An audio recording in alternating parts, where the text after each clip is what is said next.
정치 생쇼 시작하겠습니다. 오늘 나오실 분들 한 분 한 분 소개하겠습니다. 휴먼앤데이터 이은영 소장님 나오시겠습니다.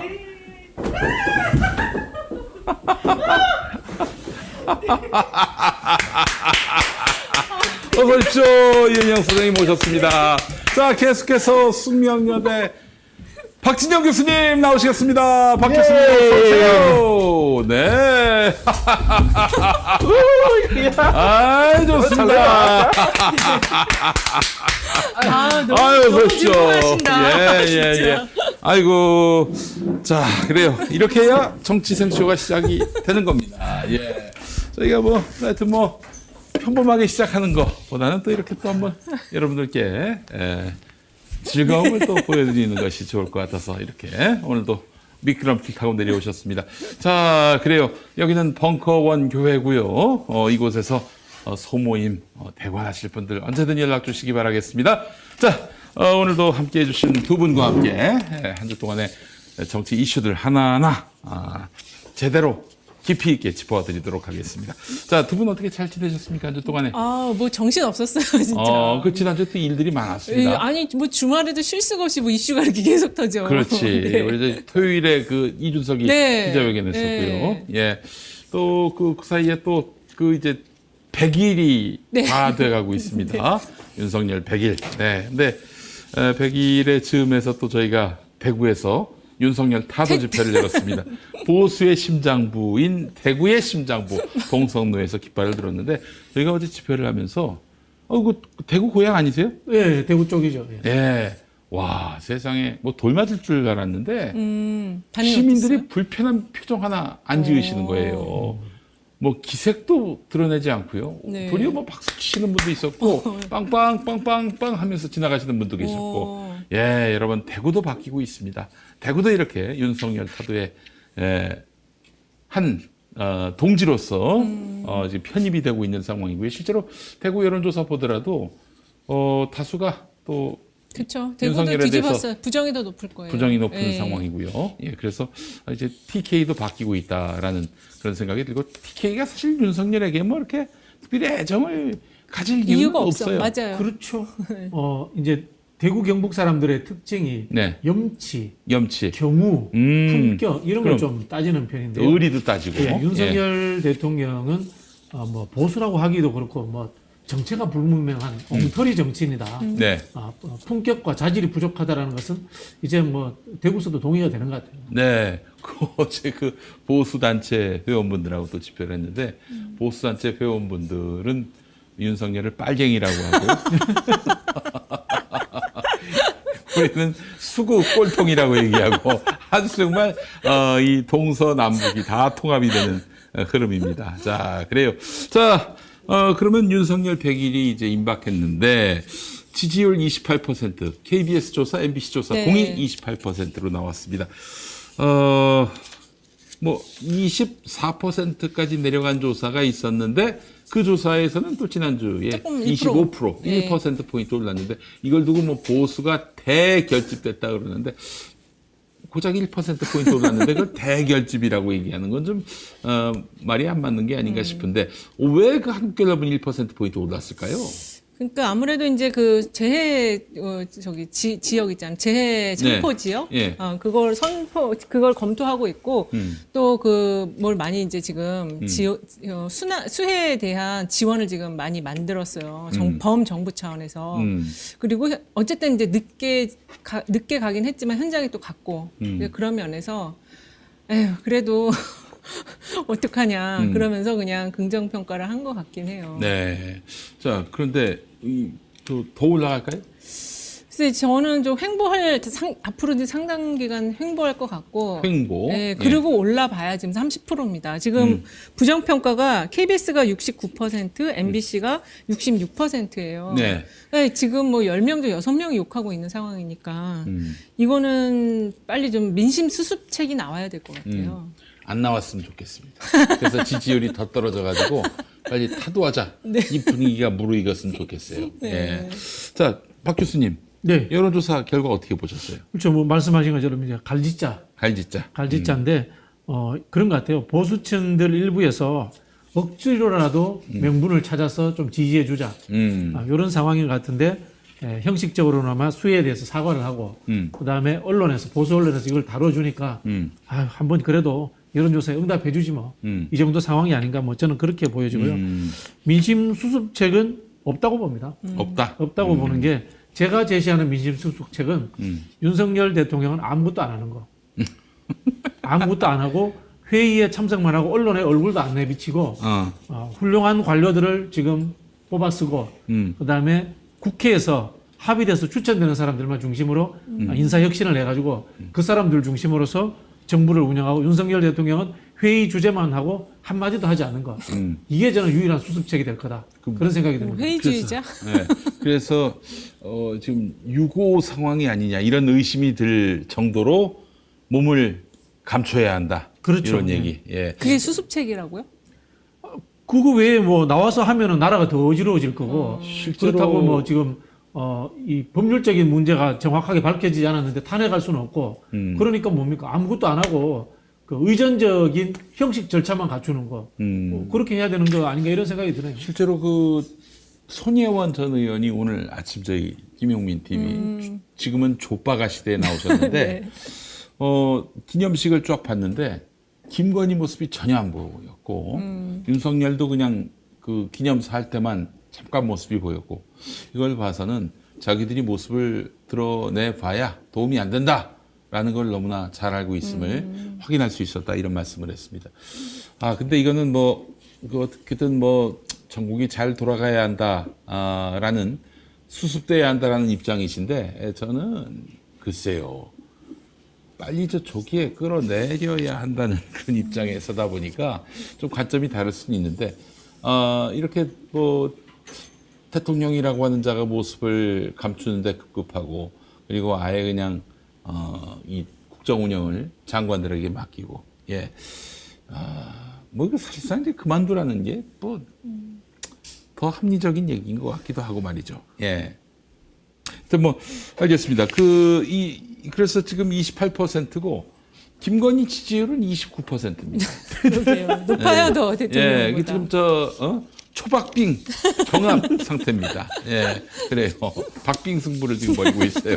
남편과 제가 부인이. 김건희 씨 초반에 그 이야기를 했는데요. 네. 이멜다 여사하고 제가 필리핀의 마르코스 예. 대통령의 부인이었던 구두 사재기로 유명했던 네네네. 그분하고 비교를 했었는데요. 이멜다하고 제가 비교한 이유가 이멜다가 보건복지부 장관을 했습니다. 남편이 그래요? 대통령인데. 그래요? 남편이 대통령인데. 그런 일을 했는데 또 이멜다의 롤 모델도 누구였냐면은 흔히 하는 에비타였습니다. 에바 페론이었는데 에바 페론은 남편이 대통령 할 때 자기가 부통령으로 나오려고 했어요. 그렇지. 그런 일들이 있었습니다.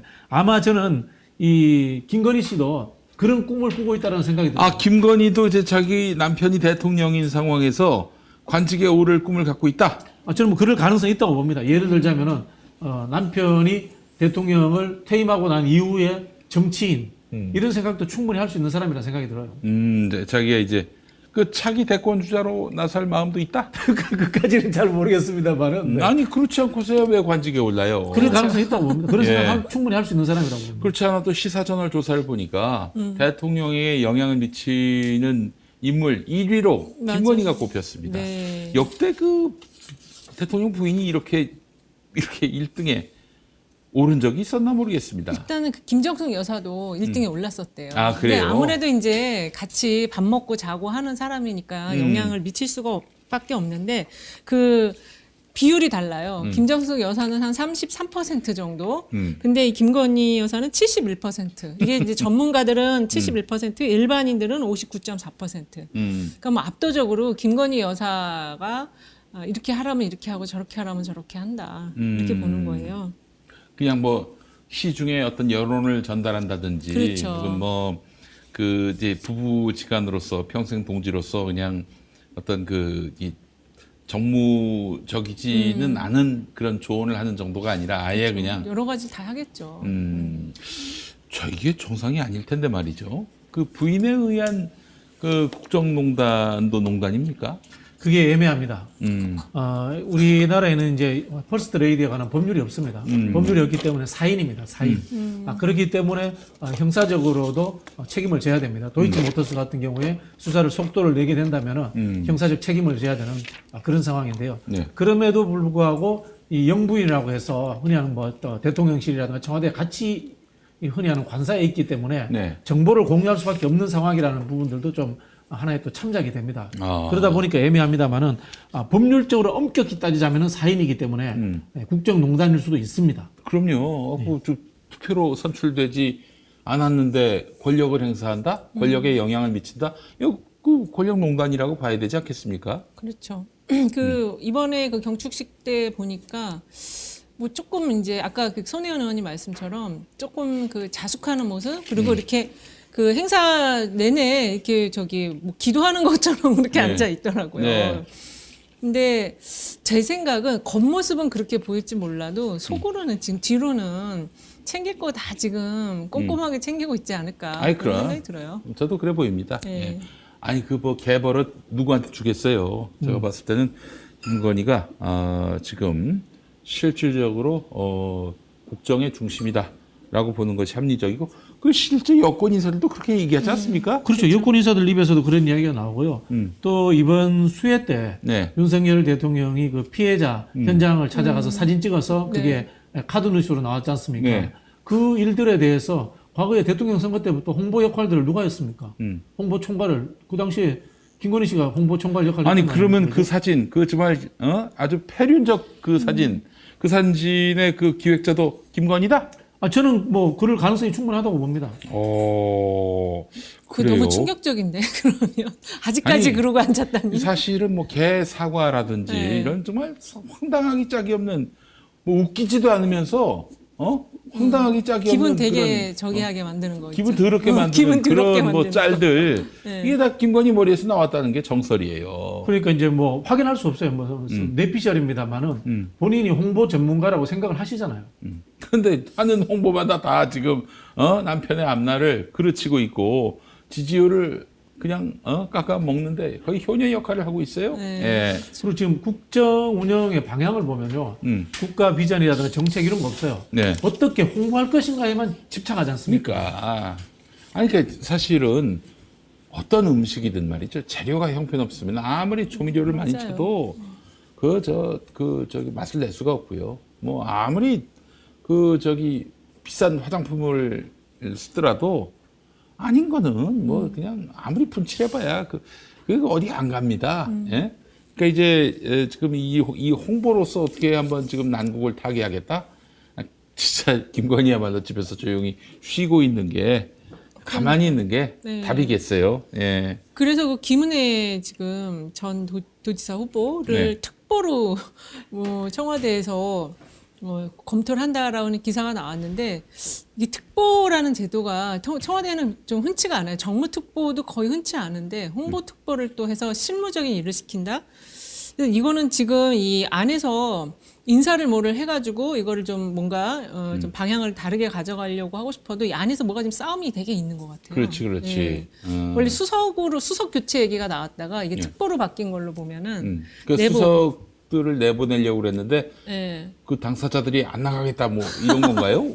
왜 그래요, 도대체? 아니죠. 누가 지금 그 수석 자리를 딴 사람을 넣으려고 하는데 김은혜 이름이 나오니까 막는 거죠. 특보로 빼서 언론 플레이를 하는 거죠. 야, 김은혜도 밀린단 말입니까? 밀리는 상황인 거죠. 아, 예. 사실 김은혜 전 의원을 쓴다는 것 자체도 이 정권의 얘기를 홍보의 차원으로만 수준으로 생각하는 거예요. 그렇지. 어, 아니 그 국정의 기조를 바꿀 생각은 안 하고 어떻게든 또 분칠로서 조미료 맛으로서 이 난국을 타개하겠다. 아 역시 윤석열, 윤석열스러운 그런 발상입니다. 자, 이 여사 리스크 이 문제는 이제 여권 안에서도 좀 논의될 문제가 아닐까 하는 생각이 드는데 저는 그렇게 생각합니다. 그 국민대 네. 학위 문제, 학위 문제. 예. 이렇게 수습할 수 있지 않았을까요? 논란이 됐을 때, 내가 과거 뭐 잘 몰랐을 때 그 논문의 출처를 제대로 기재하지 못한 것 같다. 내가 국민들께 참 본의 못되기 때문에 이거 깨끗하게 학위 반납하겠다. 이러면은 누가 그거 갖고 또 시비를 걸어요? 안 걸죠. 하게 근데 반납하겠다는데. 지금 완전히 국민대가 억지로 말도 안 되게 이건 논문 표절이 아니다. 이 결정 나고 나서요. 국민대는 그야말로 쑥대밭이 됐습니다. 예? 저같이 국민대 박사 받은 사람들이 똑같이 취급받고 있어요. 지금. 그러니까 지금 박사를 받아야 되는 사람이 논문을 연기를 해요. 지금 이 상황에서 쓸 수가 없어요. 아니 지금 어떻게든 나는 명예회복을 해야 되는데 막말 정치인이란 오명을 써가지고 어떻게든 한번 그 이미지를 벗기 위해서 그렇게 피나게 노력해서 학위를 땄는데 봤더니 김건희도 거기서 학위를 받고 뭐 학위라고 하는 게 이런 거 아니었습니까? 뭐 대머리하고 주걱턱이 서로 잘 어울린다. 뭐 네. 이따위 논문. 기가 막힐 따름입니다. 자, 하여튼 뭐 지금 김건희는 지금 실기를 했고요. 지금에 와서 학위 반납하면 이게 뭐 그는 진짜 완전히 네. 국민대까지 연맥이는 꼴이 되는 건데. 그치, 숙대도 들고 일어났잖아요. 석사 논문 쓴. 그러니까 이거는 제가 봤을 때는 이게 정부 라인에서 여사님께서 이 논문 포기하셔야겠습니다라는 말이 한마디도 안 나왔다는 얘기 아닙니까? 안 하는 거죠. 못 나온 못하는 거예요. 거죠. 예. 예. 사실 저는 윤석열 대통령의 인적 쇄신 이야기 하잖아요. 네. 이럴 때 비서실장을 제 생각에는 제일 친한 친구, 윤석열 대통령한테 막말할 수 있는 친구. 차라리 이런 사람 쓰는 게 검사 맞을 아니야? 것 그 같아요. 사람 검사잖아요, 검사. 그런 제일 친한 친구. 그런 사람은 자기 아버지밖에 없어요. 그리고 뭐 차라리- 대학 갔을 때도 싸대기를 날렸던 아버지. 대통령실에 아버님을 모시고 와서 같이 살든가. 그 또 이종찬 국정원장 아들 그분 있지 않습니까? 친하시다면서요. 이종찬 진짜 예, 무슨 국정원장 교수, 아들? 철학과 교수인가. 그런 맞아. 분 모셔다가 옆에 와서 쓴소리하고 윤석열 대통령이 이런 정책이나 이런 거 할 수 없는 사람이잖아요. 솔직히 수준이. 네. 뭘 국정을 운영할 수 없는 사람이라는 게 국민들이 이제 인식이 되는 거지 않습니까? 그럼 조용히 있다가 여기서 쉬었다가. 아니 이제 문제는 윤석열이가 지금 주도권을 잃어버렸고 지금 김건희가 주도권을 쥐고 있는 상황이라면은 윤석열에 가까운 사람 데려와 봐야 무슨 소용이 있겠어요. 장모를 데려다 놔야지. 김건희가 씹어버리면 그만인데. 그렇죠.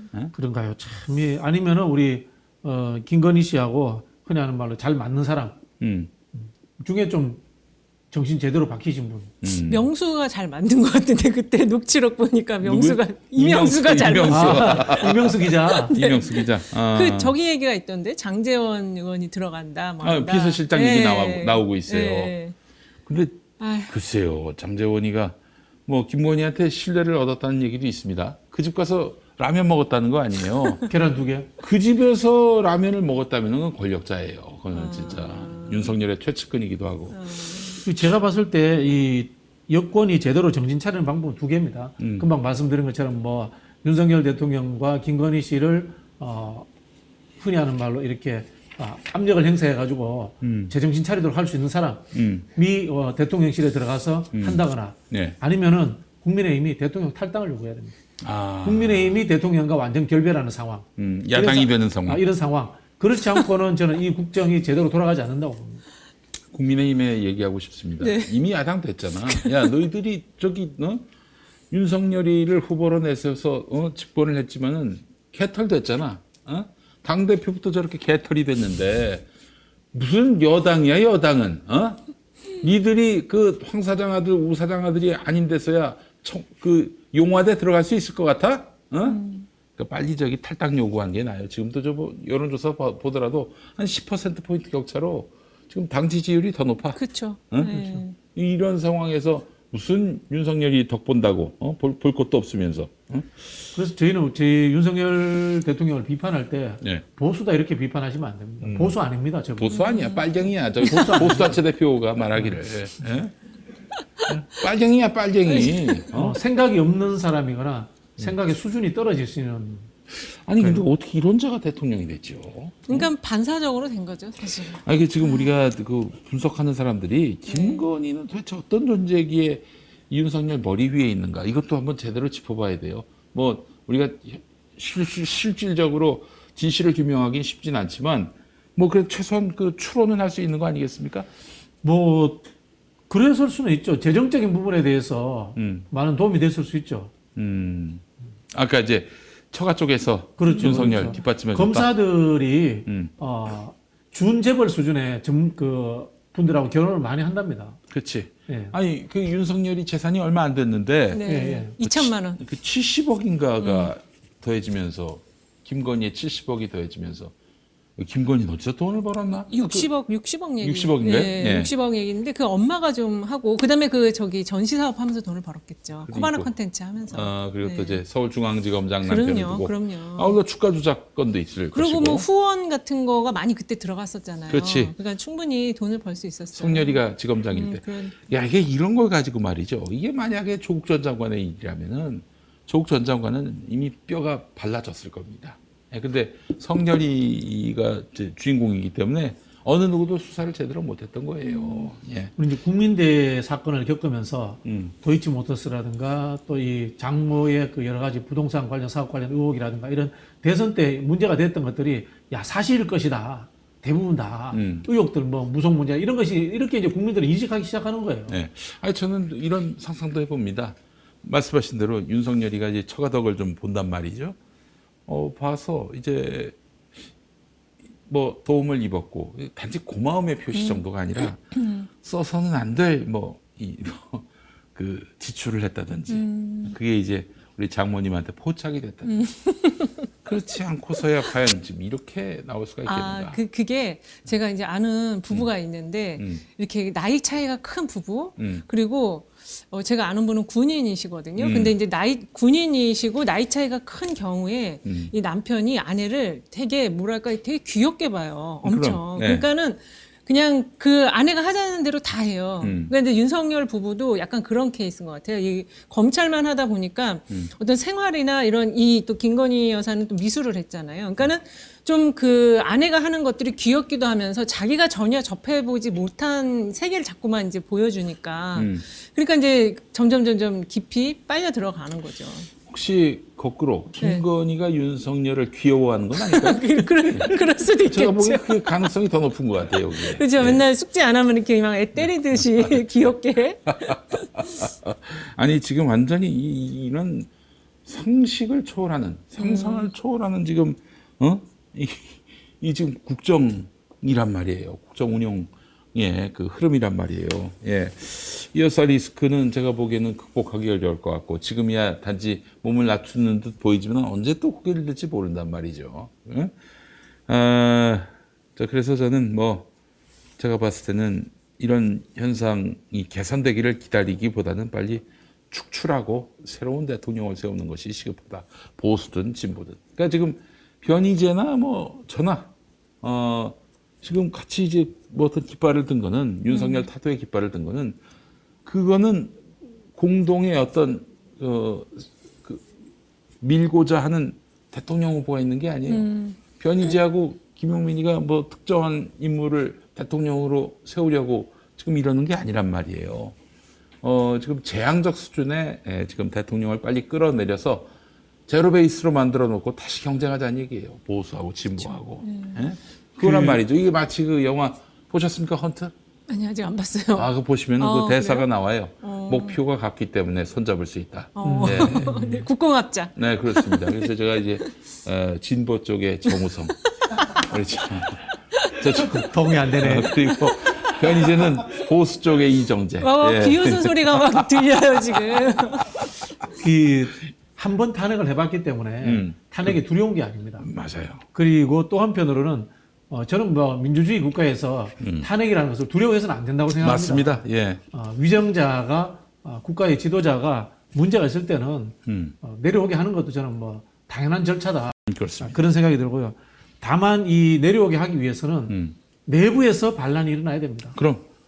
박근혜 대통령 탄핵도 민주당이 주도하지 않았습니다. 네. 우리 냉정하게 판단해야 됩니다. 국민들이 앞장서서 했고요. 거기에 가장 힘을 보탰던 것은 김무성, 유승민 등 그 당시에 보수 정당 내에 정신 차린 사람들입니다. 권성동이, 장재원이, 장재원은 어디든지 제대로 역할 안 했을 겁니다. 네. 눈치만 봤을 사람이고 예. 스타일상.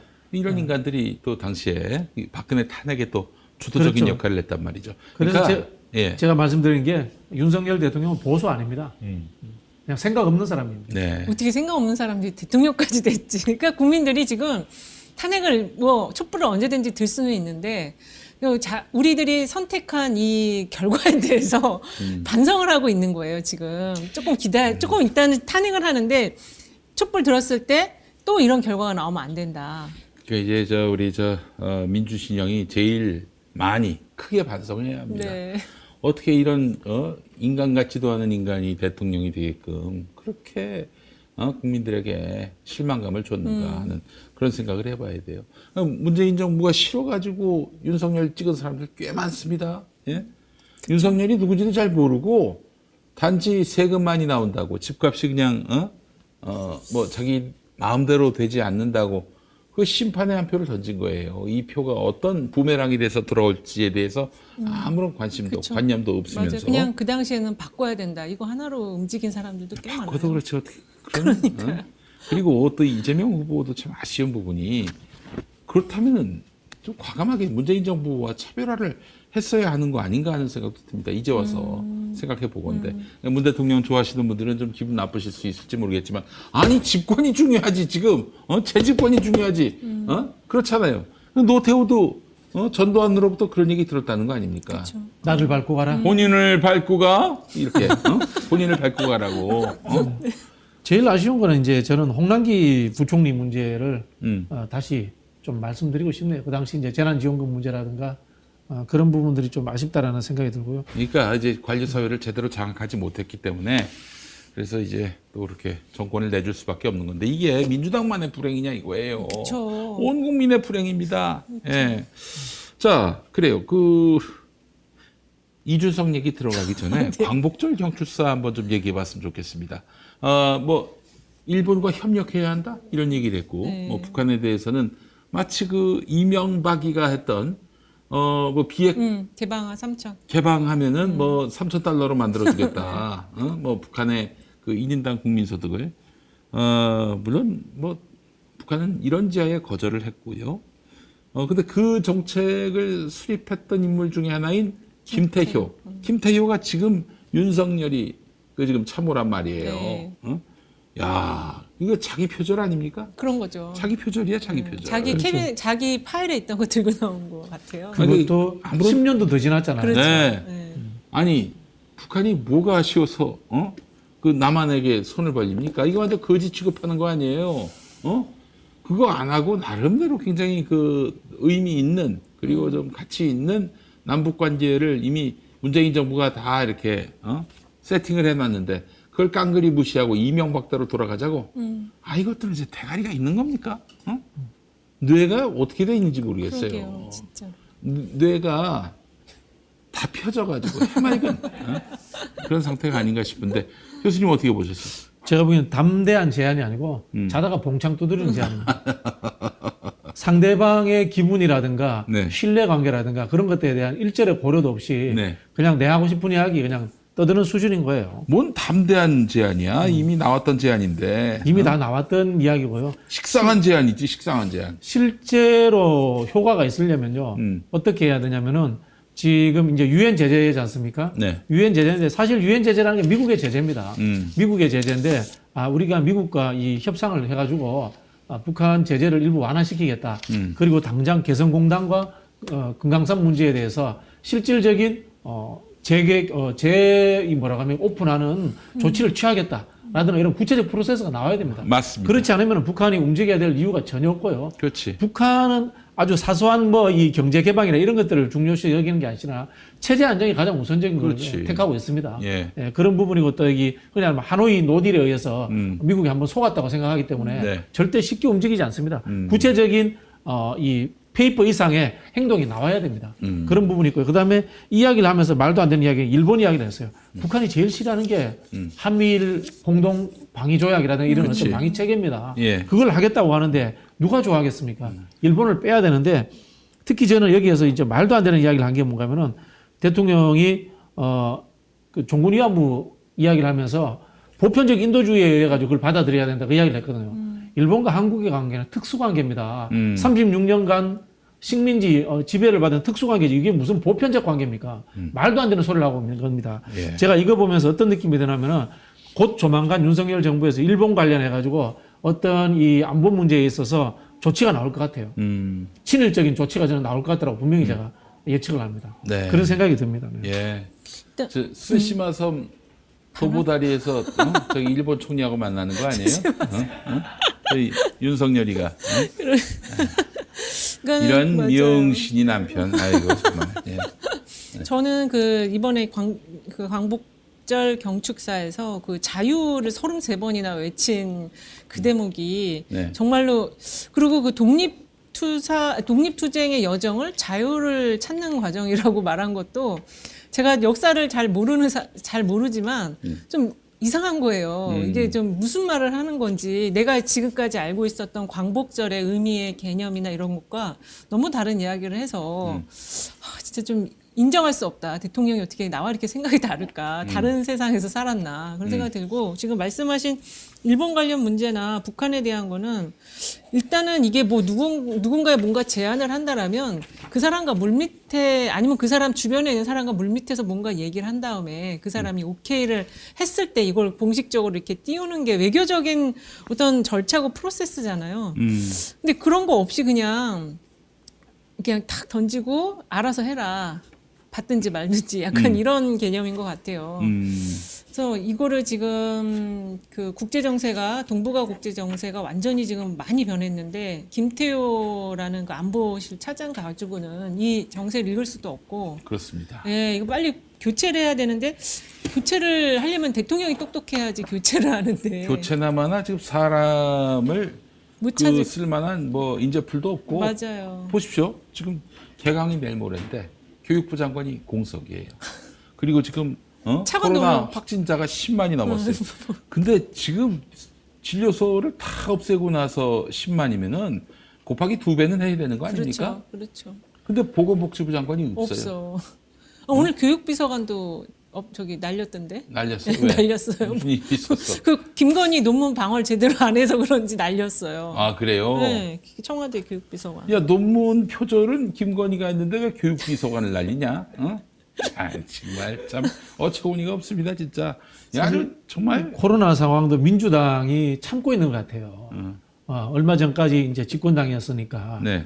참고 있는 것 같은데, 이거 뭐 과학 방역이라고 이제까지 전 정부를 그렇게 공격했는데 하는 짓은 전 정부 때보다 훨씬 못하지 않습니까? 그렇습니다. 예, 과학적 방역이라고 얘기하는데 제가 자주 쓰는 말로 이거는 뭐 과학은 그냥 말뿐이다 해서 문학적 방역이라고 얘기합니다. 문학적 방역. 말로만 하는 방역.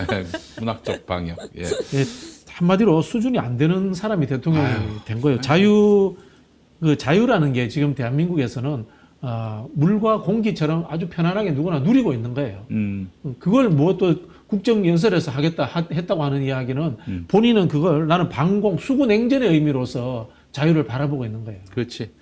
아니 정말 그 김건희를 뭐라고 비판해도 뒷일을 걱정하지 않아도 되는 세상이 자유로운 세상 아닙니까? 그렇죠. 맨날 그 고소 들어오고 고발 들어오고 가서 기소되고 재판받을 걱정 없는 나라. 이게 자유로운 나라 아니에요? 예. 자, 알겠습니다. 잠시 광고 좀 하고, 예. 우리 여러분 너무너무 사랑하시는 마이보험 체크입니다. 나의 보험 상태를 객관적으로 체크해서 공정한 평가와 합리적 대안을 제시하는 마이보험 체크를 소개하겠습니다. 마이보험 체크는 보험 가입자의 이익을 최우선으로 하는데요. 자, 그 증거, 마이보험 체크를 통해서 계약한 장기보험, 예컨대 종신보험 같은 것, 이 장기보험의 월평균 보험료가 5만 원 미만입니다. 자, 이 얘기는 소비자에게 가장 합리적인 상품을 판매해왔다는 의미인데요. 불필요하게 비싼 거 가입하려고 하면 마이보험 체크는 오히려 고객을 말립니다. 또한 마이보험 체크의 상담 대비 계약 체결률은 평균 25%입니다. 체결률이 낮은 이유는 상담 후 소비자에게 부담을 전혀 안 주기 때문입니다. 그야말로 진짜 무료 상담입니다. 상담 후 귀찮게 연락하는 것도 안 합니다. 예. 자, 상담은 마이보험 체크가 하지만 결정은 소비자가 하시면 되겠습니다. 암보험 등의 진단비 보험이나 건강보험, 어린이보험, 치아보험, 운전자 보험 등 단일 보험 상품도 최적의 조건을 찾아서 가입할 수 있게 도와드리고, 무엇보다도 최고의 보험 전문가들이 가입된 보험 전체에 대한 정확한 분석을 통해서 고객의 상황에 맞게 맞춤형으로 리모델링 해드립니다. 마이보험 체크에 지금 연락하셔서 무료 상담 받으시고 합리적인 보험 설계 받으시기 바랍니다. 나와 가족을 위한 가장 특별한 선물, 마음 든든해지는 보험으로 준비해 보시기 바랍니다. 마이보험 체크는 생명보험협회와 손해보험협회에 등록된 보험대리점 소속입니다. 홈페이지는 한글로 마이보험체크.com, 전화는 1800-7917번이 되겠습니다. 자, 광고 또 하나 더. 워시앤위시 주방세제입니다. 손대기 어려운 답답하고 불편했던 설거지. 네. 고기를 잔뜩 굽고 한 5일 정도 이렇게 싱크대에 묵혀놓은 설거지. 아, 그거 참 생각만 해도 깝깝하죠. 예. 자, 근데 섬세하고 깨끗하게 씻으실 수 있습니다. 자, 손이 잘 들어가지 않는 텀블러나 유리병, 기름 잔뜩 묻은 에어프라이어 바스켓 등 구석구석 편리하게 세척 가능합니다. 자, 뿌리고 담그고 헹구기만 하면 우리 집 설거지 끝입니다. 게다가 식기류뿐 아니라 야채, 과일 등 세정도 이제 가능합니다. 야채, 과일에 대해서도 일종 주방 세제입니다. 로즈마리, 레몬, 오곡 추출물 등 식물성 자연 유래 성분이 들어가기 때문에 보습 기능뿐 아니라 젖병, 식기, 과일, 야채 등 이런 것들도 세척을 하실 수 있습니다. 안심하고 말입니다. EWG 그린 등급, 유해 성분 불검출, 미세 플라스틱 불검출 테스트를 완료했습니다. 탈취력이 뛰어나서 찝찝한 냄새도 나지 않습니다. 자, 워시앤위시 주방세제 1리터 리필팩 플러스 빈용기 플러스 캡슐 세제 2팩 추가 증정 15,900원입니다. 자, 김용민닷컴은 전 상품 무료 배송입니다. 자, 이걸 어떻게 광고로 구현할 것인가? 네, 바로 설거지로 그럴 줄 알았어. 네, 설거지로 가겠습니다, 여러분. 네, 그래요. 설거지 잘해요, 전. 네. 브이로그네요. 설거지. 아, 그럼 브이로그. 설거지 해야지. 예. 자, 설거지 거리가 좀 있습니까? 몇 개 있군요. 예. 자, 그럼 이게 이거군요. 네, 맞습니다. 예. 워시앤위시. 자, 이렇게 좀 시원하게. 이렇게. 어이구, 이렇게 하는데. 뽑아야 되나, 이거? 이게 안 돼, 이거. 아, 이게 풀어야 되나? 아, 풀어서. 아니지, 풀어서가 아니지. 어떻게 된 거야, 이게? 응? 이게 좀 다른데? 이렇게. 이렇게? 자, 감사합니다. 고맙습니다. 거품을 내고, 예. 거품이요? 금방 나네요. 냄새가 너무 좋아요. 과일 냄새 같다는 느낌도 들고, 예. 자, 요거를 한번 좀 닦아보겠습니다. 그냥 거품 보십시오. 기가 막히게 납니다. 예. 자, 이게, 워시앤위시. 예. 자, 김용민닷컴에서 구매하실 수 있습니다. 워시앤위시 이렇게 한번 닦아주고, 자, 그리고 이거죠. 깊이 들어가네. 예? 자, 이것도 한번 닦아주고, 컵도, 컵도 이렇게 한 번씩 넣어주고. 잘하네. 자, 잘합니다. 자, 그리고 요저 집에서 많이 에스프레소 해보신 컵, 이것도 닦아줘야지 또 이렇게 깔끔하게 또 깎아주고. 그리고 이것도 에스프레소 컵. 예. 이 거품 나는 거 봐라. 이게. 응? 깔끔하게 됐습니다. 이제 슬슬.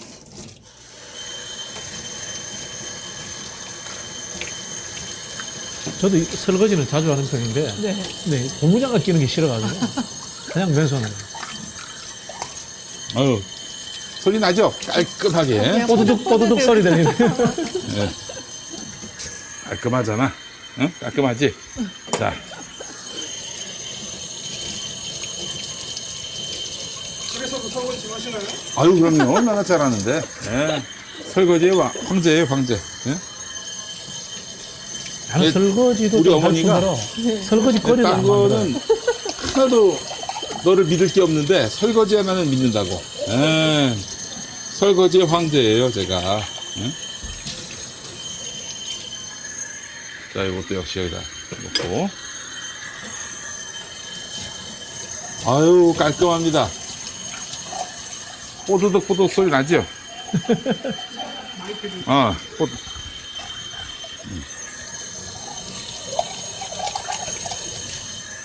아유, 좋습니다. 좋아요.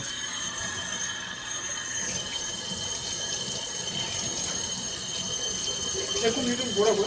자, 워시앤위시. 네, 김용민닷컴에서 아주 저렴한 가격에 최상의 주방세제 만나보시기 바랍니다. 깔끔하지요? 예, 그래요. 윤이 나네요. 반짝반짝. 윤이 납니다. 윤이 나요. 예. 자, 워시앤위시 되겠습니다. 감사합니다. 아이고, 고맙습니다. 감사합니다. 예. 아유. 이게 레몬이 들어있더라고요. 레몬이 있어요. 네, 레몬이. 아이고, 냄새 좋네. 아유, 너무 냄새가 좋아가지고, 기분 너무 좋습니다. 이거는 버릴까 말겠다. 응? 냄새가 너무 좋아. 자, 그래요. 여러분, 워시앤위시 주방세제. 기왕이면 김용민닷컴에서 구매하세요. 그렇죠. 어차피 살 배송비도 거. 없는데. 응? 네, 어차피 살 배송비도 거. 없는데 말이죠. 깔끔하게 여러분 구매해 보시기 바라겠습니다. 자, 이준석의 난 얘기를 한번 해보겠습니다. 이준석이 진짜 이번에도 회고나는 거 아닐까요? 저는 그게 가장 의심됩니다. 회군할 수가 없죠. 두 번이나 회고냈어요, 지금. 응? 할 수가 없죠. 근데 이 기자회견에 뭐 대단한 한 방이 나올 줄 알았는데 뭐 네. 한 방은 없었어요. 어우, 그래도 저기 뭐 이 새끼 저 새끼 자기한테 그랬다는 거. 그게 핵심이죠. 그래요? 저는 그 정도보다 대통령 선거 와중에서 윤석열 대통령 가족들의 뭐 연루된 것들 이런 것들 하나 그 갖고 터뜨리거나 있겠죠. 갖고 있죠. 그걸 정도 지금부터까지는 그렇지. 아닌 것 같아. 좀 있어야지. 난 다만 저거는 의심되더라고. 체리 따봉 얘기가 나왔잖아요. 네네네. 네. 엉뚱해. 왜 갑자기 거기서 체리 따봉이 갑자기 맥락도 없이 이게 나왔을까? 그게 자기를 이제 피해자로 만드는 장치잖아요. 체리. 그러기에는 그런 말 잘못 쓰면은 웃음거리가 될 수 있는데 체리 따봉 얘기는 저는 이준석의 그 평소 그 이런 레토릭을 잘 분석해 보면은 뭔가 화두를 던졌다. 체리 따봉 한번 깊이 파고들어 볼까? 뭐 이런 일종의 어떤 약간 경고? 저쪽에 그 네. 말뜻을 알아듣는 뭐라는 거죠, 네. 지금. 시그널을 보낸 것이다. 네. 저는 체리 따봉을 받지 못했다. 저는 어떻게 해석했냐면은 네. 해석이야, 해석. 해석이라고 내가 저기 어떤 사실을 얘기하는 게 아니라 해석을 얘기하는 거야. 알았지? 알아듣지를 못해. 이 미용신이 남편을 포함해서 알아듣지를 못해. 저 체리 따봉. 그때 우리 저 윤영 소장님도 그 폰이네 보니까 이게 뭐 폴더, 플립. 예, 이거 보면은 권성동이가 대통령 윤석열하고 대화를 나누잖아요. 네네. 전 대통령 윤석열이라는 거에서 이미 이거는 윤석열이 아닐 수도 있겠다라고 의심을 합니다. 저도 그 생각을 했어요. 윤석열은 윤석열 대통령이지 대통령 윤석열은 그렇죠, 아닐 그렇죠. 거란 얘기죠. 그렇죠. 그 뭐냐? 그러면 대통령 윤석열은 윤석열 대통령은 아니고 윤석열 대통령과 매우 밀접하거나 느낌 왔다. 상당히 그 같은 위치에 네, 있거나 하는 네. 사람이고 더 높을 수도 있죠. 그렇죠. 아니 오전 11시에 말이죠. 네. 오전 11시입니다. 윤석열이가 권성동이한테 맞아요. 뭐 당이 내부 총질이 나는 사람 아니 이 새끼 그 새끼라고 하지 내부 총질이 나는 그 당대표 그런 표현 안 씁니다. 그러네요. 삼자적 표현이네. 그 새끼라고 할 수 있겠지. 그렇지. 그 새끼 혹은 개. 개 그랬겠지. 내부 총질이 나는 당대표? 아니 평소에 이 새끼 그 새끼라고 하는데 어떻게 게다가 체리 따봉이 이게 굉장히 저는 상징적이라고 대통령은 핸드폰이 없거든요. 그치 나도 그렇게 생각합니다. 네. 그쵸. 아니 체리 따봉은 말이죠. 네. 윤석열이가 체리 따봉 보내는 게 그림이 그려지십니까? 안 그려지긴 해요. 네. 근데 워낙 그 체리 따봉을 잘 안 쓰는 이모티콘이어서. 게다가 그 체리 따봉 그거 잘 안 쓰잖아요. 잘 안 써요. 그 나도 한번 찾아봤어. 내 텔레그램에서 찾지를 못했어. 찾지를. 그래서 저는 윤석열 대통령은 아니면서도 윤석열과 권력을 공유하고 있거나 혹은 그 머리 위에 있는 사람의 거실 가능성이 대단히 높다. 이렇게 판단을 하고 그래서 이준석이가 체리 따봉을 나는 받지 못했다. 라고 이야기한 것은 아무개의 그 실체 지금 그가 이 한 표도 받지 않고도 국정에 한 주축으로서 지금 실권을 행사하고 있다라는 것을 은근슬쩍 그쪽에다가 겨냥한 거네요. 그 시그널을 보낸 거지. 네. 너희들 나 이렇게 계속 홀대하고 우습게 여기면 그 체리타봉의 실제 주인이 누군지 밝힐 수 있어. 이런 겁니다. 아유, 합리적 추론입니다. 예. 예, 아니 이 합리적 새끼 추론. 그 새끼라고 하지 뭐하러 내부 총질하는 당 대표라고 합니까? 그리고 깍듯하게 존댓말을 쓸 이유가 없잖아요. 그렇지 저 권성동이하고. 네. 그렇죠. 그 옛날 이야기입니다. 옛날 이야기인데 대통령이 되면은 본인이 가지고 있던 핸드폰 번호나 이런 걸 없애지는 않는 것 같아요. 없애지는 않고 제 느낌에는 관사에 두고 청와대로 나오실 때는 핸드폰을 안 들고 나오고 이랬던 것 같아요. 들고 다닐 것 같아. 들고 다니는데 아니 청와대 계신 분들이 네. 좀 아실 거 아니에요. 아니 대통령은 핸드폰을 안 쓰는 걸로 알고 있는데 아니 저기 박근혜 7개 많이 썼잖아요. 대포폰하고 다 해가지고. 그러니까 이제 밤에 관사에서는 쓰는데 아 사무실에는 사무실에서는 안 쓰는 걸로 제가 그렇게 알고 물어봐야 있거든요. 되겠다. 예. 누구한테 물어볼 수 있어요? 뭐 옛날에 저 대통령 근처에 저기 부속실이나 제2부속실에 있었던 부속실에 있는 사람들은 사람 알죠. 윤건영한테 물어봐야지. 윤건영. 그렇게 제가 전재수. 알고 있거든요. 그럴 수 있겠네. 그러면 네. 더더욱 오전 11시 대통령이 가장 바쁜 시간이라면서요. 그렇죠, 그렇죠. 네네네. 밥 먹기 직전에 제일 바빠요. 네. 근데 그 시간에 한가하게 권성동이하고 그렇게 체리 따봉이나 보내면서 대화를 나눈다. 이거는 뭐 아니면은 이제 그 제2부속실장 핸드폰으로 문자를 제1부속실장이죠, 그죠? 그냥 의정비서와 늘 그렇죠. 불러다니는 사람이 그런 사람 핸드폰으로 통화를 하거나 이럴 수는 있는데 그러면 그러고 의심이 되네. 제1의전 부속실장이라고 했겠지. 대통령 윤석열이 아니라. 그렇죠. 그렇잖아요. 위에 그렇죠, 핸드폰에 그렇죠. 저장된 번호가 응. 아, 대통령 윤석열도 윤석열 있단 그럴 때 말이야. 그렇죠. 있잖아. 대통령 윤석열에 대해서 이상했어. 그게 진짜. 그런 부분이 있네요. 근데 저는 이번에 이제 이준석 대표도 그 생각보다 이 터뜨리고 난 이후에 지지도가 그렇게 높지 않아요. 이게 좀 자제했어야 돼요. 자제했어야 되면 뭐 다른 걸 자제하는 게 아니고 터뜨리면서 예를 들자면 이런 겁니다. 윤핵관과 윤핵관 호소인 이거 안 좋은 조롱식의 표현이거든요. 조롱이지. 조롱이거든요. 호소인. 그 저기 우리 성추행 의혹 때 나왔던 피해 호소인 네. 따사는 건데 그런 이 자기가 억울한 상황 하나에서도 말을 조롱하는 말투를 집어넣는가 이런 거 좋지 않았고요. 또 뭐냐면은 이 윤석열 대통령 쪽에서 전화가 왔었다. 네. 그 이야기를 또 터뜨렸거든. 6월에 자기한테. 6월에 그러니까 이거는 이준석 대표는 전화라든가 사적인 대화라도 어떤 중요한 이야기를 할 수 없는 사람이구나 이런 느낌을 준 거예요. 그렇지. 보수 세력 내에. 앞으로 누가 이준석이하고 통화하겠어요. 그러니까 제가 이제 이준석 그 전 대표한테 코치를 좀 해드리자면은 본인이 갖고 있는 조롱, 갈라치기 이런 비호감도 이런 것들을 피하면서 윤석열 대통령과 좀 싸워주시면 고맙겠습니다. 근데 뭐 어쨌든 그게 제일 강력하게 윤석열 대통령을 열받게 하는 것들이니까 그걸 지금 쓰고 있는 거 아니겠어요? 지금 뭐 야당 170명보다 이준석 한 명이 훨씬 더 지금 세게 들이받고 있는데 제가 그러니까 지금 그 이준석이는 불불 갈 때가 그쵸. 아니에요. 이거 완전히 이제 더 이상 윤석열하고는 한 배를 탈 수 없다. 이렇게 생각을 하고 윤석열이 망할 때까지 싸워야 돼요. 그렇지 않고서는 본인이 죽습니다. 지금 그 상황이죠. 절충안에 하나는 있어요. 예. 뭔가 하면은 이준석 대표는 본인이나 본인이 친한 예를 들면 유승민 이런 사람이 다음 당대표가 될 수 있다는 가정 요거 하나를 또 갑자기 또 가졌을 거예요. 여론조사에서 잘 나오거든. 차기 당대표 누가 되면 좋을까? 여론조사에서. 근데 이제 그 지난번에 한번 그렇게 해서 실패를 했었기 때문에 이제 여러 가지 좀 고민을 더 많이 하겠죠. 그때와는 조금 다른 포지셔닝을 가져간다라든지 그렇게 할 것 같아요. 아니면 좀 이준석 외에 유승민 외에 조금 더 세를 더 끌어들인다든지. 그런 생각을 하겠죠. 예. 결국은 반윤 다음 당대표. 이게 아마 이준석 대표의 제일 큰 목표일 겁니다. 근데 그렇게 반윤 당대표가 나오게 윤석열이가 가만히 있을까요? 근데 지금 너무 힘이 많이 빠져 있어서 이 지금 이제 어떻게 이 앞으로 이제 할지는 잘 모르겠는데 일단은 말씀하신 것처럼 수습책은 없을 것 같아요. 인적 쇄신도 별로 안 할 것 같고 그냥 마이웨이로 가는데 이제 그거에 대해서 불만을 품은 사람들이 이제 계속 나올 거 아니에요. 네.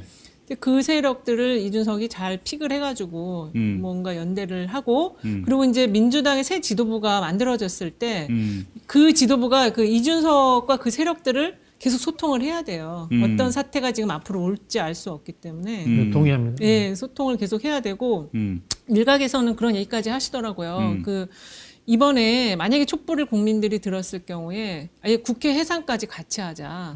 그렇지 않으면은 이게 지금 우리가 한 번 했는데 탄핵을 통해서 지금 윤석열 대통령이 나왔단 말이에요. 문재인 대통령 나오고 윤석열 대통령이 나왔잖아요. 그러니까 이거는 그때 탄핵 때 우리가 못했던 어떤 개혁 과제, 뭐 87 체제 헌법의 뭐 개헌이라든지 이걸 아예 다 묶어가지고 한꺼번에 이거 다 해야 된다.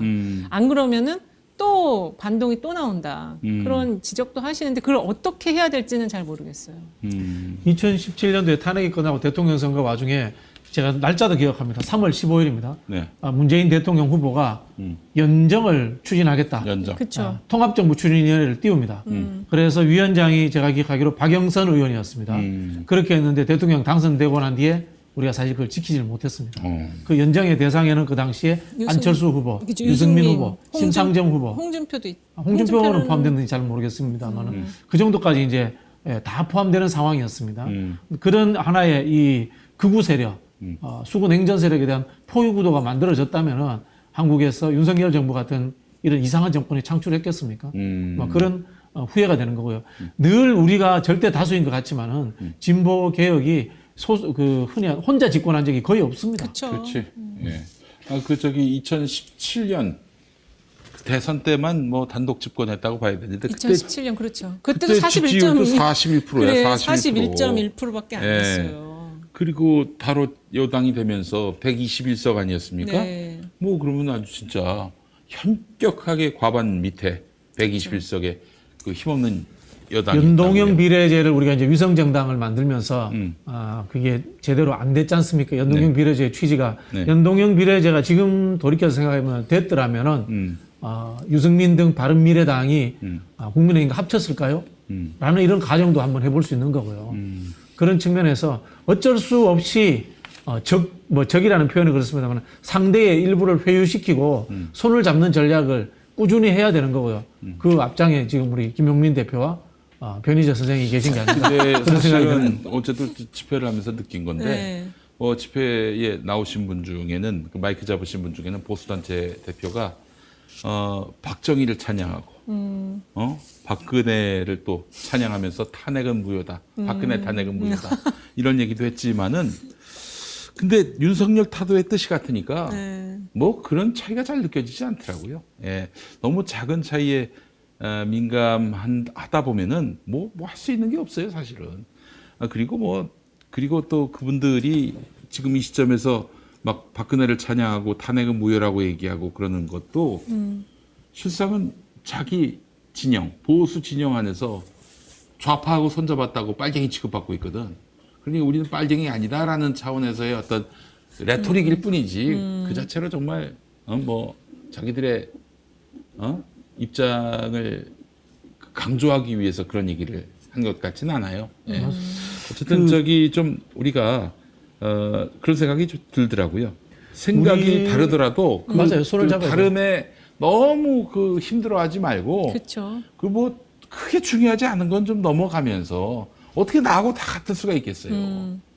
생각하는 것이 그래서 그런 것들은 좀 작은 차이들은 좀 서로 양해를 해주고 지금 이 국가가 지금 너무 흔들려. 이걸 윤석열 탄핵에는 뭐 정말 외계인과도 외계인은 아니고 그 지구상 어떤 나라의 구성원이라 하더라도 손잡을 수 있는 그런 마음가짐을 가질 필요가 있지 않겠는가. 노무현 정부 때부터 이제 우리가 문재인 정부까지 아쉬운 점이 제가 느낀 게 한 3가지 정도예요. 네. 첫 번째는 연대와 연정을 하지 않았던 거. 노무현 대통령은 또 끊임없이 그런 노력을 했습니다. 했는데 이제 우리 내부를 설득하지 못했고 좀 성숙되지 못한 측면이 있었고요. 연대와 연정을 못했다는 거. 두 번째는 자유주의 이념으로 넘어가지 못했던 거. 그래서 결국은 실제로 노무현 정부와 김대중 정부에 대한 이념 전공자들의 평가는 자유주의 정부라고 이야기합니다. 자유주의 정부라고 이야기하는데 정당에서 자유주의 이념을 같이 가져오지 못했어요. 그래서 이명박이 자유주의 이념을 선점을 했단 말입니다. 그런 측면이 있고요. 세 번째는 태극기입니다. 태극기는 왜 보수의 것이 되어야 되는가? 이거에 대해서 우리가 다시 한번 생각해 봐야 됩니다. 결국은 이 한국 역사에서 이 애국과 독립운동의 역사를 누가 차지하느냐는 부분에서 저는 우리 흔히 아는 민주 진보 진영이 충분히 자격이 있다고 봅니다. 그런 부분에서 태극기를 저쪽에게 넘겨준 거는 좀 문제가 있다. 그런 생각이 듭니다. 상징적인 부분에서. 알겠습니다. 자, 오늘 그 박지원, 서훈 그리고 서욱 네. 이분들에 대한 동시 압수수색이 이루어졌습니다. 이제 뭐 서해의 공무원 피살 사건 관련해 가지고 수사에 나선 건데 전 정부 사건에 대해서 이제 수사에 나선 겁니다. 압수수색이 있었는데 이거 어떤 신호로 봐야 됩니까? 이게 사정 정국인 거죠. 사정 정국. 네. 지금 이 지지율로 사정을 하시겠다. 그것만 하라는 겁니다. 오늘 그 김대중 조선일보 주필이 있습니다. 주필에다가 논설위원 되신 분, 그분 칼럼 한번 보십시오. 저하고 똑같은 이야기를 합니다. 아무것도 하지 마라 윤석열 정부. 그런 이야기를 하면서 한 가지를 주문합니다. 네. 전 정부의 문제점, 윤석열 대통령이 잘하는 거, 그거 하라. 사정 정국 하라는 이야기를 지시를 내립니다. 잘하는 거 하라고. 예.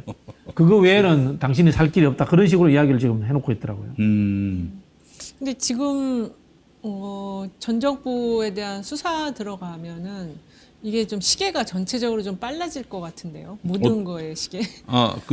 윤석열 몰락의 시계가. 그럼요. 네, 지금 내일 일단은 이제 뭐 판결이 나와봐야 알겠지만 인용이 될지 기각이 될지 나와봐야 되겠지만. 어떤 거? 이준석 네, 윤석이. 가처분 신청한 거. 네. 근데 이거 지금 어쨌든 여당은 지금 뭐 상당 기간 수습하는데 시간이 걸리잖아요. 그렇지. 그리고 거기다가 지금 사정으로 바로 들어간다? 그러면은 이게 힘이 어쨌든 여당은 분열될 거예요. 사정을 찬성하는 측과 반대하는 측. 그리고 이 야당은 다 똘똘 뭉치겠죠, 이제. 하나로. 야당이 아니고 하여간 반유는 다 뭉칩니다, 이제. 사정에 들어가면. 그래서 이게 좀 쉬운 선택은 아닌데 지금 이 카드를 빼냈다라는 것 자체가 그만큼 자기가 할 수 있는 카드가 또 없나 봐요. 뭐 인적 쇄신을 하려고 해도 아까 말씀하신 것 올 사람도 없고 했다가 또 낙마할까 봐 두렵기도 하고 막 이런 것 같아요. 그 지난주에 박진영 교수님은 가처분 인용 안 될 것이다라고 보셨고 이은영 소장님은 그러기엔 너무나 뻔하기 때문에 절차상으로 보면은 저는 인용될 수도 있다. 네. 근데 인용되는 순간 완전히 여당은 이제 완전 그냥 박살이 나는 거지. 그렇죠. 그 분당까지 가겠지, 분당. 그럼요. 그러니까 이게 지금 보니까 원래는 윤석열 대통령이 대통령 되고 나면 본인이 신당을 차리려고 했던 것 같아요. 그런데 들어가서 보니까 얘를 이준석을 쫓아내고 내가 그냥 이걸 그대로 통째로 그냥 먹으면 되겠다. 네. 그렇게 해서 장제원이 이걸 지금 이제 시나리오를 쓰고 각본을 쓰고 지금 갔는데 이게 지금 완전히 엉킨 거죠, 드라마가. 그래서 이 상황이면은 다시 원래의 계획대로 윤석열이 탈당을 해서 창당을 하는 이런 그림이 나올 수도 있어요. 그러니까 이준석이 오히려 당에 남고, 그러니까는 이준석이 만약에 창당해서 나가면 진짜 청년 정당, 뭐 3-4석 정도의 작은 그런 정당이 되지만 만약에 윤석열 윤 라인이 나가서 창당을 하게 되면 이게 좀 다당제 구도가 좀 많이 달라질 것 같아요. 몇 석이나 나갈까요? 국민의힘에서. 윤핵관들이 나가면 그래도 한 10석 나가지 않겠어요? 10석 더 나가죠. 더 나갈까요? 더 나가죠. 80석은 가야 되잖아. 한 4, 50석 나가죠. 4, 50석 50석 저는 나간다고 보는데 4, 50석 나가가지고 뭘 어떻게 해? 총선 치르면 되죠, 또. 총선 치르면 되는데 2년 동안은 국정 운영 어떻게 하고? 어차피 지금 뭐 식물 대통령인데. 예. 저는 이게 네. 금방 말씀하신 게 굉장히 윤석열 정부가 무너질 수 있는 필요 충분 조건이 될 수 있다는 생각이 드는데요. 앞에서도 말씀드린 것처럼 뭐 저는 아직도 이준석 이 가처분 신청이 기각될 거라고 보는데 만약에 인용이 된다면은 여권이 분열됩니다. 앞에서 말씀드린 것처럼 여권 내에 반란 세력이 나와야지 대통령을 쫓아낼 수 있는 힘이 생기는 겁니다. 그렇지. 동력이 그 부분이 있고요. 그다음에 두 번째는 금방 말씀하신 것처럼 이 검찰에서 박지원, 서훈, 서욱 등 이 국정원, 국방부 분들에 대해서 이제 수사하는 부분인데요. 이 부분에 대해서 저는 제가 예측컨대 국내법과 국제법상의 충돌하는 부분이 나오기 때문에 분명히 문제점이 한두 개 나올 겁니다. 근데 역으로 이것을 기획하고 추진하는 과정에서 윤석열 정권이 개입된 직권남용의 의혹이 나올 가능성도 저는 같이 존재한다고 봅니다. 그러면은 이거는 국정논란이에요. 국정농단이에요. 국정농단. 국기문란 사건이 되는 겁니다. 그래서 쌍방이 같이 칼을 쥐게 되는 겁니다. 그런 상황이 벌어진다면 앞에서 말씀드린 것처럼 여권의 분열, 그다음에 국기문란 사건이라고 하는 법률적 위반형이 이 두 가지가 같이 벌어진다면 뭡니까? 흔히 하는 탄핵의 조건이 만들어지는 거죠. 그렇지. 그런 상황이 저는 벌어질 수 있다고 보는데요. 이걸 만들어낼 수 있는 것은 야권도 저는 똑같이 해야 된다고 봅니다. 첫 번째, 박지원 서훈 서욱에 대한 이 압수수색과 검찰 수사에 대해서 저는 민주당에서 국정조사 추진해야 된다고 봅니다. 검찰이 조사하는 것 외에 역으로 우리도 칼을 잡아야 될 거 아닙니까? 그렇지. 그건 네. 뭐냐, 이 과정에서 윤석열 정부의 압력이라든가 직권 남용 의혹이 있을 수 있다는 것을 파헤쳐야 됩니다. 그 방법은 저는 국정조사밖에 없다고 봅니다. 그렇게 해야 되는 거고요. 두 번째는 이준석이라든가 여권의 분열 부분에서 저는 당론으로 빨리 중대 선거구제 채택해야 된다고 봅니다. 어디 가요? 민주당이. 대선 때 이미 한번 채택을 했단 말이에요. 선거구제? 근데 여기는 민주당 기득권이 있기 때문에 쉽게 호응을 하지 않을 겁니다. 그 호응을 하지 않는 것을 제가 넘어서는 방법은 간단합니다. 이재명 후보라든가 누가 당대표가 됐을 때 의원 정수 확대와 그다음에 선거구제 개편이라는 것을 동시에 같이 던져줘야 됩니다. 네. 그렇지 않으면은 민주당 내에 기득권을 깰 수가 없어요. 그런 부분이기 때문에 이런 하나의 전략적인 제도 개선을 내놔야지만이 우리 편이 많아집니다. 예. 그러니까 지금 제가 아까 열석이라고 잘못 얘기했는데 진달래라는 그 모임 있잖아요. 윤핵관이 만든 장재원이 만든 그게 50명이잖아요. 네. 그러니까 50명, 50명은 나가는 거죠, 지금. 그러면 이게 그 큰 중간 정도 당이 지금 두 개가 새로 생기는 거예요. 네. 보수 쪽이. 그러면 민주당도 갈라질 수 있어요. 똑같은 규모로. 근데 만약에 이준석이 나가면 민주당은 안 갈라질 것 같거든요. 제 생각에는. 그렇게 되면은 큰 차이가 나고, 그다음에 아까 그 수행폰 관련해서는 대통령하고 내부는 안 갖고 있대요. 수행들이 가지고 있고 수행 비서들이. 그러니까는 관저나 이런 업무 중에는 안 갖고 계신대요. 이건 제 말이 맞아요. 네, 그리고 그 무슨 일이 있으면은 이 저기 그 유선 번호 있잖아요. 예. 유선으로 다 통화하신다고. 다 이제 감청이 되는 거고. 그렇죠. 그럼 우리가 예측했던 그 폰은 관저에 있는 폰이었을 수 있는 겁니다. 관저에 있는 폰일 가능성이 아주 높은데. 관저에? 네, 예. 아니 집. 집에. 오전 11시에 그러니까 폰을 안 갖고 다니니까 집에 놓고 있는 거지, 폰은. 자기 그러니까 오전 11시에 그 통화한 게 관저에 있는 폰이다. 집에 계신 분이 쓰는 거지. 집에 계신 분이 쓴 것이다. 오, 네. 깔끔하게 떨어지네요. 그러면 이건 뭐 더더욱 그분 그 것이라고. 추측이 되게 합리적인 타당성이 있어요. 예, 네. 그래요. 난 촉이 너무 밝아. 청와대 사정도 잘 모르면서, 예, 촉이 너무 밝아요. 예, 그래요. 여러분 오늘 아주 중요한 어떤 우리 그 의문점을 발견하게 된 것입니다. 자, 그래요. 저것도 가능하지 않을까요? 관저 얘기가 나와서 그런데 윤석열이가 그 수해 나던 날, 물난리 나던 날 왜 모습을 드러내지 못했을까? 끝내. 네네. 지지율은 계속 떨어지고 있고 네. 또 자기가 수해를 봤다면서요. 그러니까 집에 그럼 들어가서. 당연히 그 유턴을 해서 가진 않더라도 밤 9시쯤 되면은 지금 한국이 난리가 났는데 대한민국이 난리가 났는데 서둘러서 용산 나가서 사진이라도 한 방 찍혀야 되는 거 아니에요? 응? 비서들이 당연히 요구했을 것 같은데. 그렇지. 나오라고. 이걸로 해가지고 지금 뭐 물난리를 못 막았다 하더라도 상황은 장악했다라는 것들을 보여줘야 되는 건데 네. 그날 밤새도록 그 이튿날 오전이 될 때까지 윤석열은 코빼기도 안 비쳤습니다. 오히려 11시에 공무원을 출근하라고 늦게 출근하라고 얘기했잖아요. 이거는 뻔할 뻔짜 또 이제 한잔했다는 얘기 아니겠습니까? 응? 아니 그렇잖아요. 근데 이게 대통령이 상황 관리 못하고 한잔해가지고 그 밤을 이렇게 보냈다.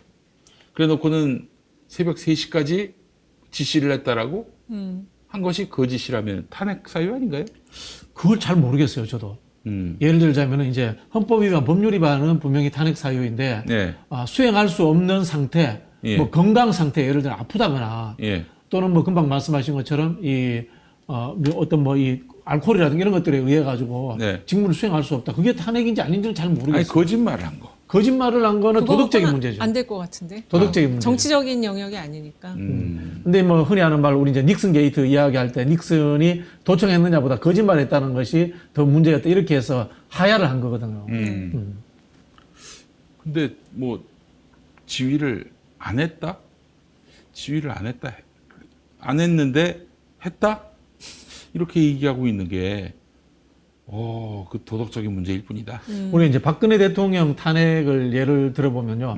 박근혜 대통령이 이제 세월호 문제로 탄핵된 게 아니거든요. 그렇죠. 아니고 실제로 사인의 국정개혁을 용인하고 그냥 놔뒀다라는 부분이 이제 탄핵의 구체적인 사유예요. 네. 그리고 박근혜 대통령이 무능했다, 뭐 일을 제대로 못했다, 업무 시간에 뭐 딴짓했다, 이거는 이제 탄핵 사유는 아니었던 거죠. 아니 국민을 제때 구출하지 못한 책임. 이것도 사실 헌법재판소에서 고민을 하긴 했었어요. 고민을 했는데 그게 탄핵 사유로 직접적으로 이제 인용되진 않았죠. 근데 그러니까 이게 그 최순실의 존재 때문에 그 탄핵 사유. 그렇죠. 최순실이 국정 개입을 이제 태블릿 PC가 그게 가장 나와서. 결정적인 게 국가에서 일을 해야 되는데 거기에 사인이 개입돼 가지고 연설문도 써주고 거기에 대해서 개입했다라는 이런 부분들이 핵심적인 내용이거든요. 그것도 이제 변희재 씨에 따르면 그 지금 그게 정설인 것처럼 보이지만은 그것도 허물어지고 있다. 그러니까 말하자면은 태블릿 PC는 최순실 것이 아니다. 이런 쪽으로 지금 기울어지고 있다는 얘기입니다. 그러니까 말하자면은 박근혜를 이제 대통령 측에서 끌어내기 위해서 어떤 그 조작기, 공작이 가동됐다 이런 얘기인데 뭐 그 얘기를 오늘 할 필요는 없을 것 같고요. 자, 그러면은 분 단위로 윤석열이가 뭐 했는지 이거를 야당이 물어보고 거짓말이 있으면 거짓말을 또 규명하고 그렇죠. 그게 예. 국회 상임위원회 운영위원회에서 네. 대통령 비서실장을 출석시킬 수 있습니다. 그렇죠. 네. 통화 기록 그다 비서실장이라든가 수행하고 있는 지금 뭐 위치가 어떻게 되는지 뭐 부속실장. 네. 부속실장으로 이름이 되는 그런 분들을 출석을 해서 그 당시 상황들에 대해서 질문을 얼마든지 할 수 있죠. 만약에 거기서 거짓말하면은 이제 국회 증언 감정 등에 보통 아마 관련한- 제 생각에는 대답을 안 할 겁니다. 대답을 국가 안 기밀 한다. 사항이다, 안보 사항이다 이렇게 해서 대답을 안 할 가능성이 많다. 정보를 요구할 수는 없습니까? 시간 단위로, 분 단위로 대통령 뭐 했는지. 그 부분은 제가 정확하게 그걸 잘 이제 모르겠습니다. 질문을 잘 해야죠. 운영위 같은 데서 그걸 잘 파고 들어가야죠. 파고 들어야지 지금 그때 그냥 새벽 3시까지 지시했다. 믿기만 하면 뭐합니까? 실제로 그렇게 지시를 했는지 상황 관리를 했는지 파악을 해야죠. 알겠습니다. 자, 민주당 전당대회 얘기로 넘어가 보겠습니다. 강훈식이 사퇴했습니다. 네, 근데 단일화 안 하고 사퇴했어요. 그렇죠. 이 표들은 어디로 갈까요? 이제 강훈식에게 갈 표. 그게 표가 4% 정도 나왔잖아요. 네. 근데 애매한 표인데 제가 보기에는 이 충청도 경선 끝나고 바로 그만둔 거 보니까 예, 충청도 경선에서 많은 걸 기대했던 것 같습니다. 기대해도 충청도가 지난번에 그 대선 경선 때도 보면 이재명 후보가 좀 이겼던 지역들이어서 네. 본인이 잘 알 거예요. 예. 네, 그래서 그거보다는 본인들의 어떤 그 메시지가 이제 더 이상 본인이 그 벅찰 때 본인이 스스로 내려놓는 거죠. 그런 것 같아요. 이제 본인이 포스트 486 또는 충청권의 맹주 이걸 바랬던 건데 둘 다 안 됐잖아요. 네. 그래서 이제 그만둘 수밖에 없는 상황인데 단일화를 하지 않은 것은 결국 이제 이재명 후보에게 힘을 실어준 거예요. 그렇죠. 자기 딴에는. 그렇게 봐야죠. 그렇게 네. 이제 네. 봐야 되고요. 아마 강훈식 의원의 표는 지금 현재 지지율대로 그대로 분산될 겁니다. 한 80% 정도는 이재명 후보에 가고 20% 정도는 박용진 후보에 가는 형태로 그대로 분산될 거다 이렇게 보여지고 전혀 이 어떤 이 구도에 영향을 미치지 못할 것이다 그런 생각이 듭니다. 그러니까 이 강훈식 의원 같은 경우가 좀 상당히 좀 아깝죠. 어떻게 보면 그 정치 경력이나 당직 경험이 굉장히 많아요. 주요 선거 경험도 중앙당에서 당직을 맡아서 선거 치른 경험이 많은데 이제 이재명 후보의 전략 본부장이었는데 그 이재명 후보를 이제 대립하는 위치에서 당대표를 나와서 대립하는 위치에 서 있어야 되다 보니까 양쪽에서 요구가 다 달랐던 것 같아요. 이재명 후보를 까야 된다. 또는 이쪽에서 너가 왜 이재명 후보를 까냐. 이렇게 여기서 그냥 포지션이 완전히 그냥 무너져 버린 것 같아요.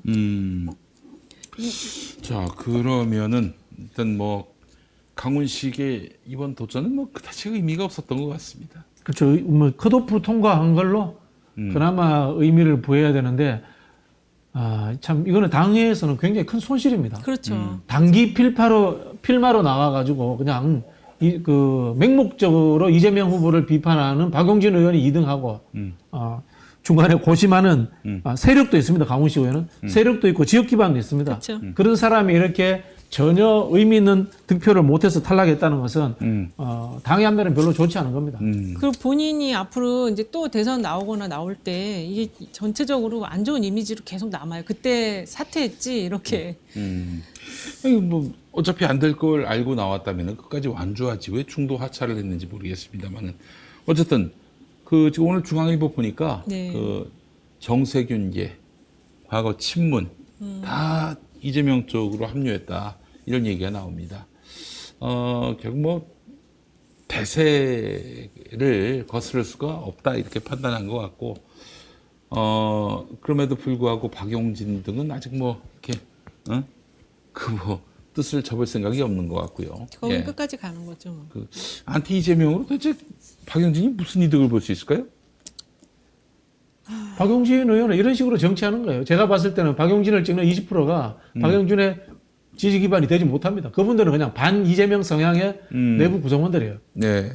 근데 이제 그 지역에도 민주당 당원들이 있고 그렇죠. 이재명 후보를 지지하는 사람들도 있고 박용진의 이런 정치에 동의하지 않는 분들이 많을 텐데 자기 지역구에서는 이게 설득이 될 수 있을지 모르겠어요. 그리고 무슨 미래가 있겠습니까? 아마 제가 보기에는 그 비주류에 대한 배려를 요구를 할 겁니다. 금태섭 의원이 그렇게 했습니다. 계속해서 자기 지역구에 대해서 배려를 요구를 했었거든요. 강서구에 그렇죠, 자기가 그렇죠. 공천받을 수 있게 해달라. 예를 들면 이제 비주류 비주류들이 흔히 쓰는 수법입니다. 당내 민주주의가 작동해야 된다. 당내 소수파도 존중돼야 된다는 이유로 비주류들을 배려해 달라고 합니다. 네. 사실 그런 배려가 이제까지 좀 있었던 건 사실이거든요. 네. 근데 제가 봤을 때 그 부분도 정도 것인 것 같아요. 네. 역대의 발언이라든가 이런 부분들은 박용진 의원이 압도적인 저주의 언어를 퍼부은 것 같아요. 그렇습니다. 그리고 또 이게 이번뿐만이 아니고 대선 때 나왔던 이야기를 그대로 재탕 삼탕해서 좀 더 강도 높게 비판했을 뿐이에요. 그런 부분에서 저는 상당히 좀 문제 있는 전당대회를 치렀다. 그런 생각이 들고요. 자, 배려를 하지 말길 바랍니다. 예, 박용진 하나 뭐 없다고 뭐 민주당이 망할 리도 없을 것이고 뭐 옹졸한 정당이 되는 것도 아니고 이 코드가 맞지 않는 그 박용진 씨는 자기 코드에 맞는 정당으로 가길 바랍니다. 그 저기 박용진 씨가 국민의힘이 가장 두려워하는 당 대표라고 그러는데 그 여론조사를 보면은 국민의힘 지지자들이 가장 좋아하는 후보가 네, 박용진입니다. 미워하면서 지지할 수는 없는 거 아닙니까? 그렇죠. 예, 참 웃기는 박용진입니다. 예, 최고위원 판도는 어떻게 돌아갑니까? 지금 저는 혹시 그 윤영찬이가 네. 자기하고 뜻이 같은 뭐 그 고영인이라든지 송갑석하고 단일화할 가능성은 없습니까? 결이 달라요. 결이 달라요? 결이 다릅니다. 오. 지지 기반도 다르고 예. 맞아요. 상당히 다릅니다. 상당히 다르고요. 그 윤영찬 의원하고 그 두 분을 동격에 놓으면 그 두 분이 굉장히 서로 섭섭해할 기분 겁니다. 나빠해. 섭섭해할 겁니다. 그래 당원들한테 윤영찬 의원은 이미 극단적인 당의 분열을 부추기는 사람이다. 라는 인식이 되어 있기 때문에 야, 그 참 차이가 똑똑한 있습니다. 양반인데 그렇게 순식간에 무너지나? 이낙연이하고 정치 같이 하다가 그렇게 된 거 아닙니까? 예. 저는 그 흔히 하는 말로 이 우리 사회 엘리트들이 빠지는 자기 확신 이런 그 편집증적인 확신 이런 것 중에 하나가 아닌가 그런 생각이 들어요. 그래요, 편집증. 그러면은 뭐 이 구도대로 그대로 쭉 갈 것이고, 그러면은 지금 흐름이라면 정청래, 네, 정청래 그리고 수석. 고민정, 최고. 예, 네, 그리고 고민정. 그다음에 저기가 많이 나왔더라고. 서영교가 여론조사는 또 서영교, 장경태, 박찬대 의원이 조금 덜 나왔죠. 일반 국민 여론조사는. 네, 근데 저는 그냥 그 3명 아웃되고 5명 그 서영교 의원이 5위로 해서 들어오지 않을까. 반명 정서의 그 당원들의 지지는 고민정 의원한테로 쏠리는 것 같아요. 그렇죠. 될 사람 밀어주자. 네. 차라리 그게 낫지 않나 그런 생각이 듭니다. 고민정은 무슨 정치를 할 수 있을까요? 우리가 몇 주 전부터 우리 박진영 교수님은 이벤트 정치 이제 끝내야 한다라면서 막 맹질타를 하셨는데. 뭐 가만 계시면 되죠. 그래 뭐 흔히 하는 말로 반명 정서를 가진 당원들이 저주의 늪에 빠지지 않고 적절한 수준에 반대하는 것도 의미 있습니다. 그 정도를 그 정치적으로 담아두는 우물 역할하는 것도 의미 있지 않겠나 뭐 오늘은 좀 좋게 말씀드리겠습니다.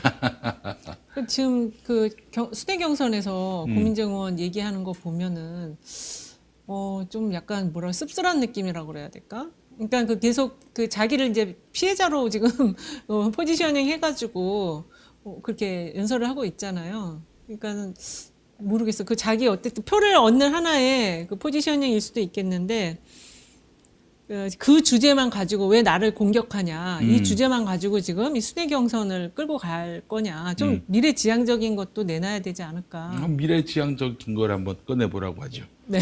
우리 고민정한테서 대체 미래지향적인 아젠다가 뭘 들을 수 있을까요? 그러니까 본인이 굉장히 강력한 대여 투쟁을 할 수 있는 민주당 안에서 몇 안 되는 셀럽형 정치인으로 생각하는 것 같아요. 아 그렇습니까? 네, 그렇게 해서 본인은 그렇게 생각하는 황당하군요. 거예요. 황당해요. 왜냐면 언론이 일단 많이 받아주잖아요. 고민정 의원은. 예, 좋게 받아주는 것 같은데. 예. 그 보니까요 지금 이제 지지율이 1등부터 5등까지 네. 나오는 분들 중에 뭐 정청래 의원이야 뭐 말할 필요도 없는 대포잖아요. 네. 진짜 대여 공격수인 거고 박찬대 의원은 자기 포지션을 잘하는 것 같아요. 통합으로 잡아가는 게 필요하다고 봅니다. 네. 그리고 장경태 의원은 이 소장파이면서 혁신을 이제 내세우고 있고요. 네. 서영교 의원은 이제 경륜을 내세우고 있고 고민정 의원도 금방 말씀드린 건데 의미는 제가 보기에는 그거예요. 반 이재명 표들을 온건하게 묶어주는 거. 그게 본인이 그나마 역할인 것 같아요. 대단한 기대는 사실 크게 하지 않고. 네, 알겠습니다. 자, 어쨌든 뭐 그 최고위원도 지금 현재의 그 구도대로 갈 것이다라고 네, 보시는 뭐 거고요. 호남에서 크게 뭐 막 이렇게 뭐 큰 이변이 일어날 것 같지 않아요. 또 호남도 뭐 결국에는 다른 곳에서 이제 이 굳어진 대세를 그럼요. 거역하지 못할 것이다. 네. 수도권도 그러할 것이고. 그렇죠. 예, 당 대표가 된 이후 뭐 이재명 시대의 민주당은 어떻게 변화될 거라고 보십니까? 그러니까 지금 가장 이제 중요한 게 주류 세력의 교체라고 표현을 하더라고요. 그래서 이 이제 친노 친문의 민주당, DJ와 친노 친문으로 이어지는 이 민주당에서 조금 다른 어떤 특성의 그 지도자가 지금 이제 나오는 건데 일단은 모르겠어요. 지금 새로운 어떤 아젠다를 이재명 의원께서 한 두세 가지 정도 좀 제시를 했으면 좋겠어요. 그게 정치개혁의 아젠다를 중심으로 해서. 네. 우리 저 박진영 교수님. 저는 이제 과거에 누구하고 비교를 해보냐면 이회창, 이명박 두 사람하고 비교해보고 싶어요. 예. 이회창 총재는 김대중 대통령 시절에 밤의 대통령이었습니다. 그렇죠. 사사건건 반대했습니다. 국회를 거의 뭐 장악하고 했는데 결국은 뭐냐면은 대통령이 못 됐습니다. 이명박은 노무현 대통령 시절에 서울시장 후보인데 서울시장이었지 않습니까? 서울시장이었는데 분명히 그 당시에 노무현 대통령이 반대를 많이 했습니다만은 또 사안별로 찬성도 많이 했습니다. 그리고 청계천이라든가 버스 중앙차로 이런 걸 다 하면서 또 자기 또 실적을 그쵸, 보여줬습니다. 자기 실적도 보여. 그리고 또 이념 노선도 그 당시에 실용주의라고 새로운 자기 이념을 한나라당과 다른 이념을 하나 또 보여줬습니다. 저는 이거 똑같다고 보는데요. 이재명 후보가 보여줘야 될 것은 윤석열 대통령과 잘 싸우는 것 이상을 넘어서야 된다고 봅니다. 왜냐하면 윤석열 정부는 이미 망가진 정부입니다. 그래서 윤석열 정부와 잘 싸우는 게 중요하지 않습니다. 저는 야당 대표로서 국가를 끌고 간다는 국가적 지도자로서의 느낌을 보여줘야 된다고 봅니다. 그래서 경제 문제 그리고 또 흔히 하는 말로 통합의 문제 이런 것들까지도 한번 보여주는 리더십을 만들어야 된다. 그런 생각이 듭니다. 그 사이에 딜레마가 있는 것 같아요. 이 싸우는 리더십과 그다음에 통합의 리더십 두 가지를 다 취해야 되니까 그게 지금 딜레마에 있는 거죠. 이재명 후보 같은 경우도. 싸우는 거는 우리 정청래 최고위원을 전면에 내세우시면 안 될까요? 잘 싸워 진짜. 그러니까 완전히 눈빛 하나 안 바뀌고 툭툭 던지는 말이 아주 그냥 비수를 꽂아요. 예.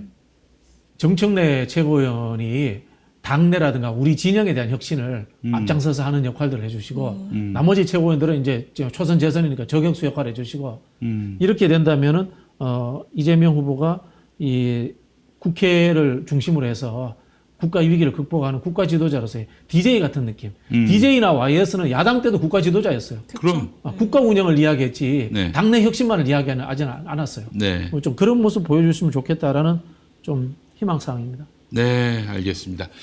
자, 오늘 뭐 굉장히 중요한 얘기들 많이 나눴고요. 김건희의 민낯을 좀 더 가까이 들여다볼 수 있지 않았나 싶고, 김건희를 청산 못하는 이상 윤석열에게는 뭐 더 이상의 희망은 없다 이렇게 봐야 될 것 같고 윤석열을 김건희를 어떻게 도려낼 수 있겠습니까? 그러니까요. 못 도려내. 네, 예. 맞아요. 그래요. 그런 것 같아요. 그렇다면은 윤석열은 결국에는 사정 등의 방법으로 해가지고 반대파를 숙청하면서 주도권을 잡으려고 할 텐데 그 또한 쉬워 보이지 않고. 예. 오늘 결론은 이렇게 내리겠습니다. 착하게 살자. 착하게 살자. 이렇게 정리할 수 있을 것 같습니다. 네. 자, 정치 생쇼 오늘 순서 모두 마치겠습니다. 이제 다음 주에 다시 뵙도록 하겠고요. 네. 건강하시고, 예. 우리 이은영 소장님, 박진영 교수님이었습니다. 감사합니다. 네, 감사합니다. 감사합니다. 고맙습니다.